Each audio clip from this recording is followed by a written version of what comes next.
Hello friends, welcome to Nila creative கோலம். இன்றைக்கி மார்கழி வெள்ளிக்கிழமைக்கு நான் தாமரை கோலம் போட்டிருக்கேன். ஸ்டென்சில் வச்சு போட்டிருக்கேன். இந்த கோலம் ரொம்பவே அழகாக இருந்தது. சிம்பிள் அண்ட் நீட்டாக இருந்துச்சு. இந்த கோலம் நான் எப்படி போட்டேன் அப்படிங்கிறத பார்க்கலாம் வாங்க. இந்த தாமரை ஸ்டென்சில் இருக்கு இல்லையா, அதை வச்சு நான் அவுட்டரில் க்ரீன் கலரில் அவுட்லைன் கொடுத்துக்கிட்டேன். இது வந்து கலர் ஃபில் பண்ணக்கூடிய அந்த சின்ன பாக்ஸ் இருக்கு இல்லையா, அதில் கொடுக்கும்போது ரொம்பவே அழகாக இருந்துச்சு. சில பவுடர்ஸ் வந்து சரியாக வரமாட்டேங்குது. நைஸாக இருக்கிற பவுட்ரு வந்து நல்லா அழகாக ஃபில் ஆகுது. இதை பாருங்கள், இந்த ஆரஞ்சு கலர் வந்து நல்ல சூப்பராக ஃபில் ஆச்சு. மாவு வந்து நல்லா நைஸாக இருந்தால் இந்த பாக்ஸில் போட்டு நம்ம போடுறதுக்கு வசதியாக இருக்குது. நான் வந்து அவுட்லைனில் க்ரீனும் நடுவில் ஆரஞ்சும் கொடுத்து இதை ஃபில் பண்ணிக்கிட்டேன். அதுக்கப்புறமா நம்மளுடைய தாமரை ஸ்டென்சில் வச்சு போட்டேன். ரொம்பவே சூப்பராக இருந்தது. 5 நிமிஷத்தில் இந்த கோலம் போட்டு முடிச்சிட்டேன். ஃபஸ்ட் டைம் என்னுடைய சேனலை பார்க்குறீங்கன்னா ஒரு சப்ஸ்கிரைப் பண்ணிவிட்டு பாருங்கள். ஒரு லைக் கொடுத்துருங்க ஃப்ரெண்ட்ஸ். லைக் பண்ண மறந்துடாதீங்க. இப்போ நான் அவுட்லைனில் டார்க் ப்ளூ கலரில் கொடுத்துக்கிட்டேன். பாருங்கள், இந்த மாவு வந்து சரியாக வரல. நம்ம கொஞ்சம் தட்டி தட்டி வர்ற மாதிரி இருக்குது. மாவு வந்து நல்ல நைஸான கலராக இருந்ததுன்னா சூப்பராக வருது. இப்போ இந்த தாமரை ஸ்டென்சில் வச்சு நான் இந்த கலர் ஃபில் பண்ணக்கூடிய பாக்ஸ்லையே ஒயிட் போட்டு லேசாக தேய்ச்சா போதும். அப்போ நல்ல நீட்டாகவே கலர் வந்து விழுது.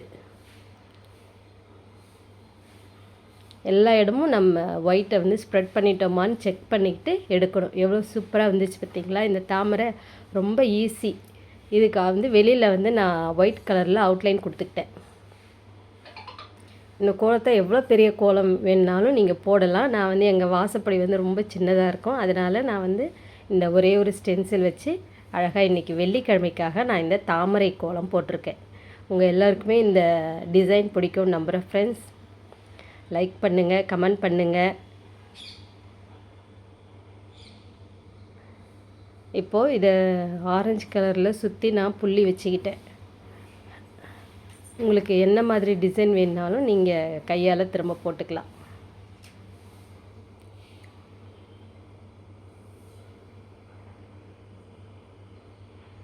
இப்போ இருக்கிற கேப்லலாம் நான் ஒவ்வொரு புள்ளி வச்சு இந்த கோலத்தை ஃபினிஷ் பண்ணிட்டேன். இந்த இடத்துல ஒரு புள்ளி வந்து மிஸ் பண்ணியிருக்கேன். அது இப்போ தான் நான் கவனிக்கிறேன். கோலம் போடும்போது தெரியல. இப்போ வந்து வெளிப்பக்கம் நான் ஒரு பூ இதழ் மாதிரி அந்த கலர் ஃபில் பண்ணக்கூடிய பாக்ஸாலே போட்டுக்கிட்டேன். நல்ல பட்டையாக அழகாக வந்துச்சு.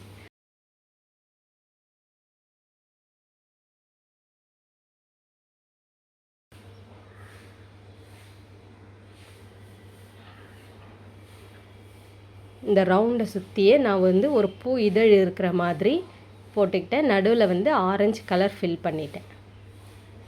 இந்த கலரும் வந்து நான் இந்த பாக்ஸில் வச்சு கொடுத்தோடனே ரொம்ப அழகாக இருந்துச்சு. ஈஸியாக இருக்குது. நீங்களும் இதே மாதிரி ஸ்டென்சில் வாங்கி யூஸ் பண்ணி பாருங்கள். உங்களுடைய கருத்துக்களை சொல்லுங்கள். வீடியோ பார்க்குறவங்க ஒரு லைக் போட மறந்துடாதீங்க ஃப்ரெண்ட்ஸ்.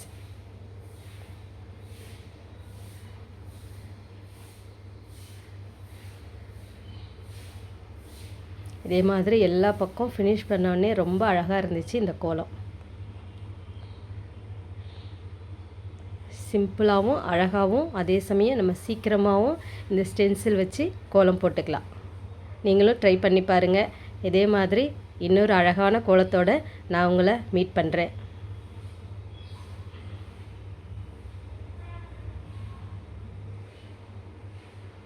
தேங்க்ஸ் ஃபார் வாட்சிங்.